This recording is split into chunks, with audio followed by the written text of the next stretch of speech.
guys, welcome back. I'm Laura, I'm a hairstylist, and in this video, I'm going to show you how I cut my boyfriend's hair, which is a longer men's haircut. So to start, we're going to wet the hair and section out the front from the back. Next, we're going to clean up the perimeter of the haircut. Now, we're not doing anything different today. We're really just trimming it. So we're just going to go around the edges and clean it up.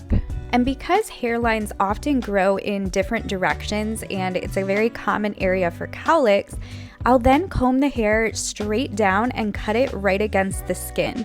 We're also going to go back and check this once it's dry, just to make sure nothing's laying funny and we don't have uneven pieces. Next, we're going to split the hair in half down the middle and across right at the occipital bone, leaving the nape of the hair out because that's what we're going to work with first. We're then going to take a vertical section right in the center and hold it at a 45-degree angle and cut. With each section that you take, you'll take a little bit of the previously cut hair in with the not cut hair, just so you have a guide of what to follow. You'll continue doing this throughout the entire nape of the hair.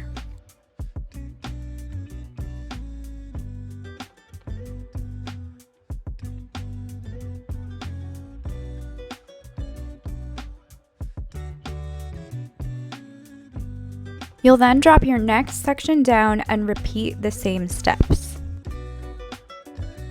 Here I've held the hair out so you can see exactly where the guide is and follow what cuts you need to make.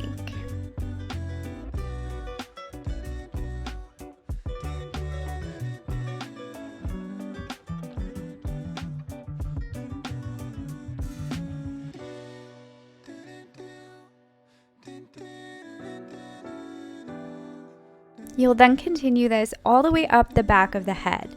Now, keep in mind that as the curvature of the head changes, you will need to change your hand position to keep the hair at a 45-degree angle. Now, I also want to point out that depending on the cut that you started with will also depend on how you're angling the hair.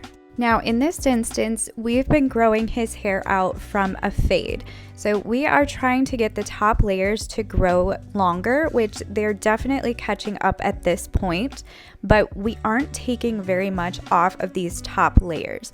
If you need to, you may need to change your angle to a 90-degree angle so that you can blend the top into the sides and the back.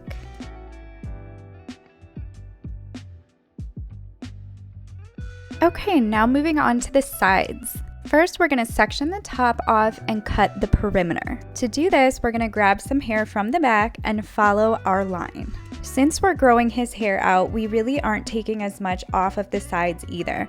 The back was the main area that needed cut for him.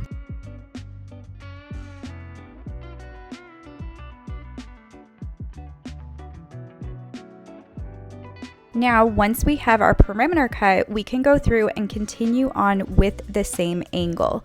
You'll want to make sure that you're grabbing hair from the back and blending it with the new hair so that you can continue following your guide.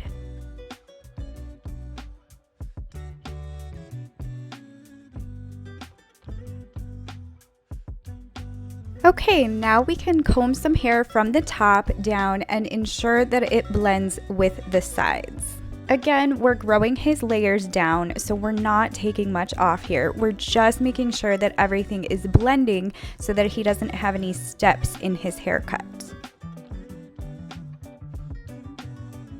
Then you'll repeat the exact same steps on the other side.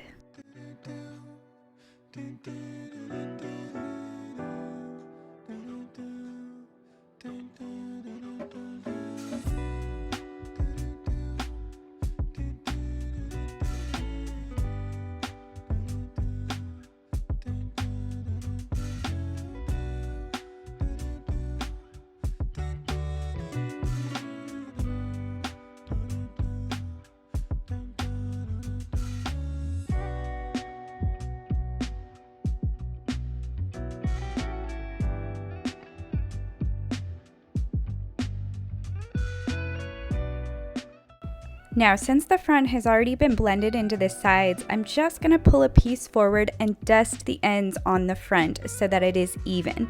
We really want this front to grow longer, so we aren't making much cuts here.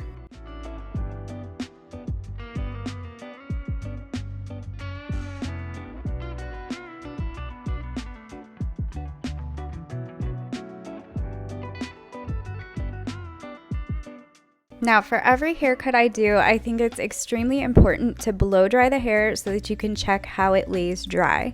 Hair will always lay differently wet than dry because of cowlicks and the direction that the hair is growing in. It's also much easier to see weight lines in the hair when the hair is dry versus wet, so that you can see where you need to texturize to create movement in the right directions.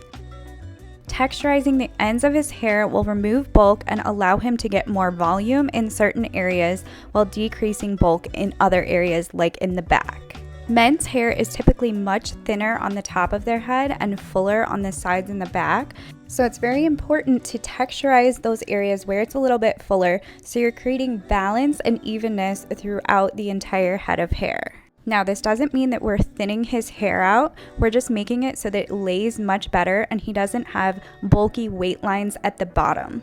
And texturizing the ends of the top of his hair will remove weight so that he can get a lot more volume for those pieces up front.